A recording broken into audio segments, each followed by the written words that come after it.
Bonjour à tous et bienvenue sur Radio CCERT. Je suis Marc-Frédéric Gomez. Le Patch Tuesday de Microsoft du mois d'août est sorti.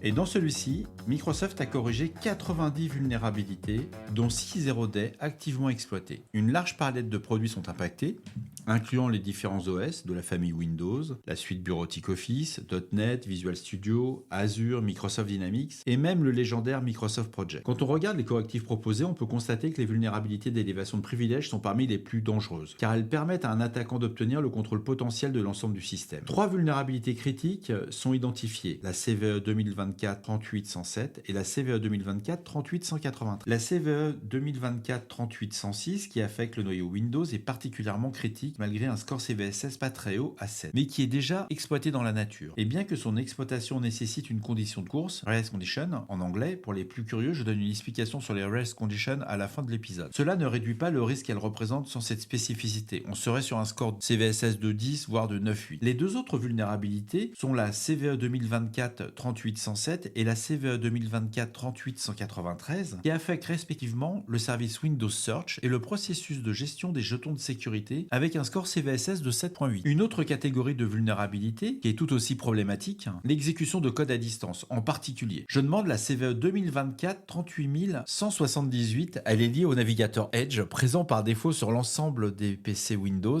Quand Edge est utilisé avec la compatibilité du navigateur historique de Microsoft Internet Explorer, ce mode, bien qu'il ne soit pas activé par défaut, est souvent utilisé dans les environnements d'entreprise pour permettre la compatibilité avec les applications legacy. Cette vulnérabilité permet à un attaquant d'exécuter du code malveillant à distance en contournant les protections de sécurité d'Edge. Pour permettre la mitigation, il faut s'assurer que le mode d'Internet Explorer soit désactivé si possible et de renforcer les politiques de sécurité dans les environnements où il est nécessaire. Une bonne GPO devrait faire le job, mais attention aux effets de bord. Quand on a activé généralement ce type d'émulation, c'est parce qu'on en a besoin. Cela nous emmène à une autre faille critique qui, bien qu'elle ne permette pas l'exécution de code à elle seule, peut jouer un rôle important dans une chaîne d'attaque. La CVE 2024-38213 est une vulnérabilité qui permet de contourner la fonctionnalité Mark of the Web, le mode W de Windows. Cette fonctionnalité, conçue pour marquer les fichiers téléchargés et les ouvrir en mode protégé, constitue une première ligne de défense contre les fichiers potentiellement dangereux. Toutefois, cette faille peut être exploitée en conjonction avec d'autres vulnérabilités pour permettre l'exécution de code arbitraire. La détection de l'exploitation de cette vulnérabilité demande des recherches de signaux faibles ainsi que le contrôle des accès à certains fichiers. Dans un souci d'efficacité et de pragmatisme, on patch, on se pose pas trop de questions. Passons maintenant à une vulnérabilité spécifique à Microsoft Project, qui est intéressante dans les environnements où les macros VBA sont couramment utilisés sur une grande partie des entreprises. Je vous cache pas mon étonnement à la lecture de cette vulnérabilité qui permet l'exécution de code à distance dans Microsoft Project. En soi, rien de vraiment nouveau. Mais la CVE 2024-38189 qui affecte Microsoft Project concerne spécifiquement les environnements où les alertes de sécurité pour les macros VBA ont été désactivées. Nous savons maintenant depuis des années que les macros sont souvent utilisés par les attaquants pour diffuser des logiciels malveillants et la désactivation des alertes de sécurité pour ces macros peut gravement compromettre la sécurité des systèmes. La lecture des recommandations est terrible, limite elle est ubuesque. Microsoft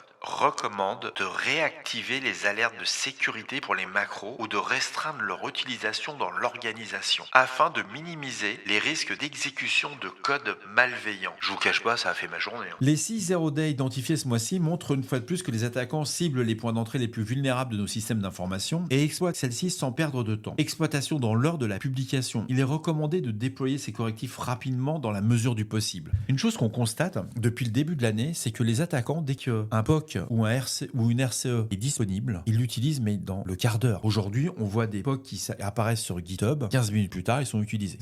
C'est nouveau, on n'avait pas ce délai de réactivité, donc il faut vraiment patcher dans la mesure du possible, mais attention, on ne peut pas patcher dans le quart d'heure quand on a plusieurs dizaines de milliers de serveurs. Enfin, pour conclure sur les vulnérabilités, on peut regarder aussi les mises à jour de sécurité publiées par Adobe ce mois-ci, qui méritent également notre attention. On reste dans le classique, 11 bulletins de sécurité, mais avec quand même 71 vulnérabilités corrigées, donc qui touchent les principaux logiciels Adobe, Illustrator, Photoshop, Acrobat, mais bien qu'aucune vulnérabilité activement exploitée n'ait été enregistrée, ces correctifs sont tout aussi importants. Les produits Adobe sont régulièrement ciblés dans des attaques de phishing en utilisant des fichiers PDF. Juste avant de nous quitter, je vous propose de comprendre une condition de course, ou Race Condition en anglais, qui est un type de vulnérabilité qui se produit lorsqu'un programme ou un système tente d'exécuter 2 ou plusieurs opérations simultanément, mais où l'ordre d'exécution des opérations n'est pas correctement contrôlé. Cela peut conduire à des résultats imprévisibles ou indésirables, voire une faille de sécurité. Comment ça fonctionne ? Dans un un contexte de vulnérabilité, une condition de course survient souvent dans des environnements où plusieurs processus ou threads partagent la même ressource, comme la mémoire, les fichiers ou les variables. Si deux processus tentent de modifier ou lire une ressource partagée en même temps, sans une gestion appropriée de l'accès concurrent, cela peut créer une situation où la sécurité ou l'intégrité des systèmes est compromise. Exemple simple. Imaginez un système de fichiers où un programme vérifie si un utilisateur a le droit d'accéder à un fichier avant de lui donner accès. Si cette vérification et l'accès au fichier sont effectués en deux étapes distinctes, un attaquant pourra exploiter une condition de course en insérant une opération malveillante entre la vérification et l'accès réel. Par exemple, l'attaquant pourra remplacer le fichier par un autre fichier auquel il n'aurait normalement pas accès, juste après que le programme ait vérifié les permissions, mais avant que l'accès ne soit accordé. C'est vraiment génial, quoi. C'est-à-dire que les personnes qui font ce type d'exploit, ils ont quand même un niveau de connaissance du système qui dépasse